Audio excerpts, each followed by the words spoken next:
உங்க குரு என்கிட்ட போய் சொல்லிட்டான். நீங்க நல்லவரு, வல்லவரு, நாகரிகம் தெரிஞ்சவருன்னு. இப்பதானே தெரியுது ஒரு குடிகார கூட்டத்துக்கு தலைவருன்னு.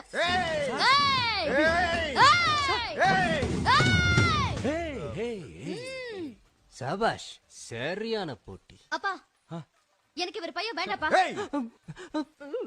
வேற நல்ல மாப்பிளைய பாருங்க. என் பையன் யார் தெரியுமா? யாரு? அவன் நின்னா தேரு, கேளுங்க. நடந்தா திருவிழா, உட்கார்ந்தா உற்சவம், கண்ணசச்சா கட்டல. அவன மாதிரி ஒருத்த தனக்கு புருஷனா கிடைக்க மாட்டானான்னு எத்தனை பொண்ணுங்க ஏங்கிக்கிட்டு இருக்காங்க தெரியுமா? அவனை விட ஒரு நல்ல மாப்பிள்ள உனக்கு கிடைப்பானா? ஐயா சும்மாறா. இவ்வளவு புகழ்றீங்க உங்க பிள்ளைய. கேக்க நல்லா இருக்கு. ஆனா அவரால சுயமா முடிவெடுக்க முடியலையே. யார் சொன்னது முடியாதுன்னு? அவன் எடுக்கிற எந்த முடிவும் தீர்க்கமாவும் தெளிவாவும் சரியாவும் இருக்கும். இல்லங்கற. ஆமாங்கற. இல்லங்கற. ஆமாங்கற.